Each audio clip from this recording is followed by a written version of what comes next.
Petro celebró su caída. La orden de arresto contra Netanyahu ha desatado una serie de reacciones. Una de las más marcadas fue la de Gustavo Petro, quien no dudó en señalar el significado de esta orden como un paso hacia la justicia internacional, hacia la rendición de cuentas que tantos habían anhelado. Es el causante de que muchas vidas se hayan apagado. Esto es algo lógico, señaló el líder colombiano en su cuenta de X. Sin embargo, sus declaraciones han ido más allá. Petro se ha dirigido a Estados Unidos, abogando para que Joe Biden y el propio Donald Trump no desconozcan esta orden. ¿Netanyahu se ha quedado sin escapatoria?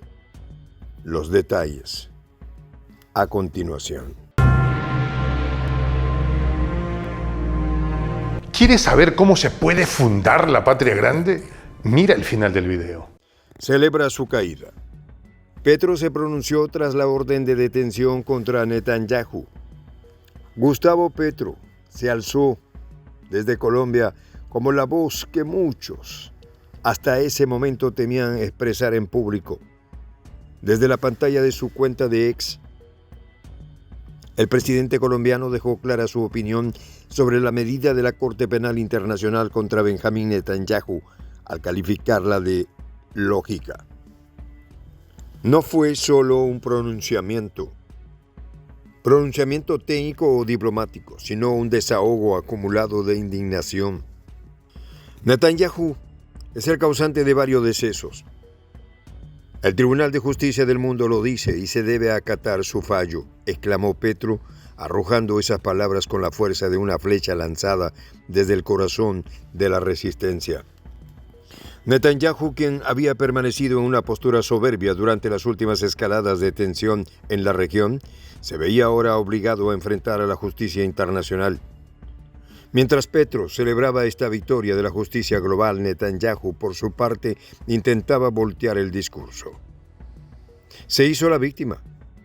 Un día oscuro para la justicia, un día oscuro para la humanidad, replicó el presidente israelí Isaac Herzog, no en nombre de la justicia, sino para victimizar a su compañero de partido y encubrir sus acciones bajo la bandera de una democracia vibrante.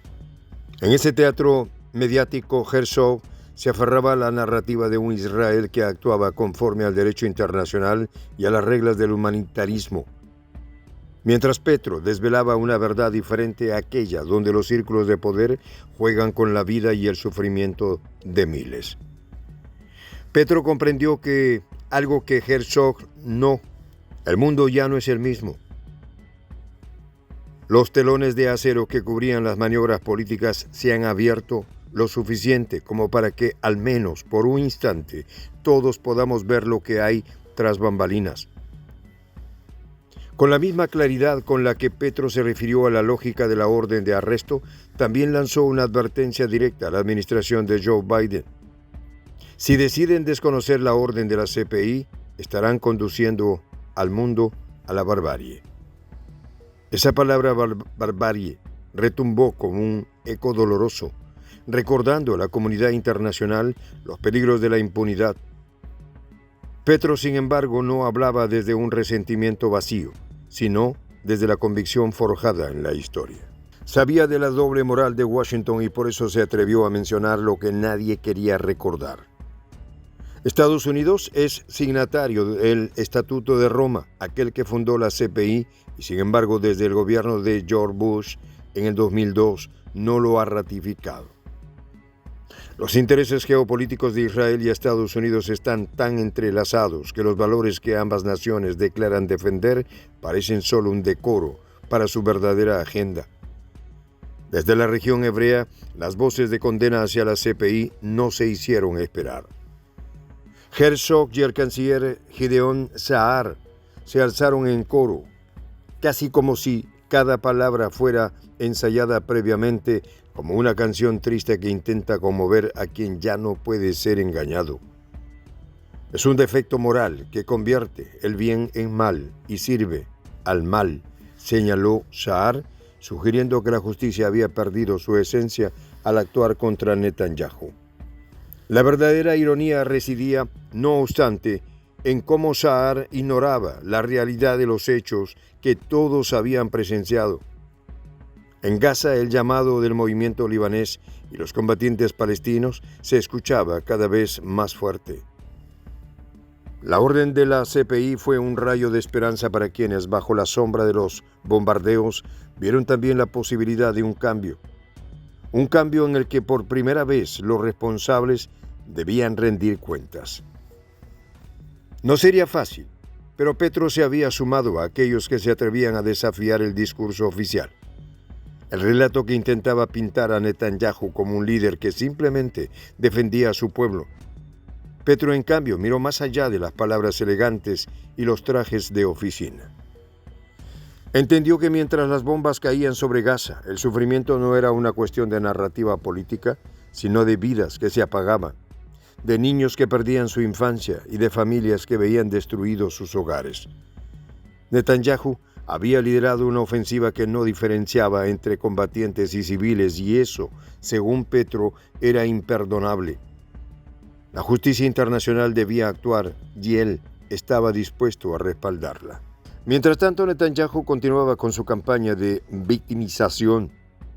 La orden de la CPI fue calificada por su entorno como escandalosa, y el presidente israelí no tardó en afirmar que la decisión de la justicia internacional solo servía al mal. El problema para Netanyahu era que su concepto del mal no coincidía ya con el de la mayoría de la comunidad internacional. Mientras intentaba esconderse detrás de las instituciones y del supuesto humanitarismo de su gobierno, los testimonios de aquellos que vivieron bajo el peso de sus decisiones se filtraban al mundo, desdibujando la imagen que había tratado de construir. Herzog trató de sostener el relato de un Israel como democracia vibrante, pero la verdad era mucho más complicada. Gaza no era una amenaza militar para Israel, nunca lo fue. Los ataques que Netanyahu ordenó no tenían como objetivo la defensa del Estado, sino el quebrantamiento de la resistencia palestina. Petro lo vio con claridad y se atrevió a decir lo que los otros no querían. La decisión de la CPI era justa y debía cumplirse. Si Biden desconoce esta orden, simplemente conduce al mundo a la barbarie, advirtió Petro, desafiando no solo a Netanyahu, sino también a Estados Unidos. No era solo una cuestión de justicia, era una cuestión de supervivencia moral para el orden internacional. Mientras Washington sopesaba sus opciones y los asesores de Biden analizaban cómo responder, las calles de varias ciudades alrededor del mundo se llenaban de manifestantes que pedían un alto a la impunidad. Era una crisis de proporciones enormes, una grieta que amenazaba con extenderse más allá del conflicto israelí-palestino y abrir un debate mucho más amplio sobre la justicia y el poder. Gustavo Petro desde Colombia se había sumado a este llamado global. Su voz, como la de muchos otros, no buscaba venganza, sino justicia. En un mundo donde las narrativas oficiales a menudo dictan quién es el villano y quién el héroe, Petro se atrevió a mirar más allá de las etiquetas y los discursos preestablecidos. Netanyahu podía tener el apoyo de su partido, podía tener a Herzog y a Saar defendiendo su causa, pero la realidad era que cada día más personas estaban dispuestas a desafiar su versión de los hechos. En las calles de Gaza, en los campos de refugiados, en las casas destruidas y en los corazones de quienes habían perdido tanto, las palabras de Petro resonaban. Quizás, solo quizás, el mundo estaba empezando a cambiar.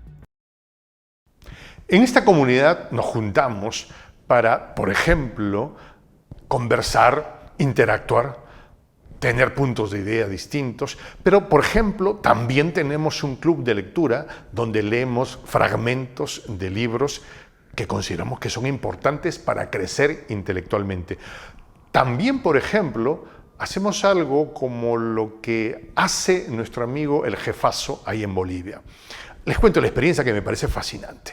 Él tiene un restaurante ahí en Bolivia y en ese restaurante, ahí viene lo que tiene, un televisor.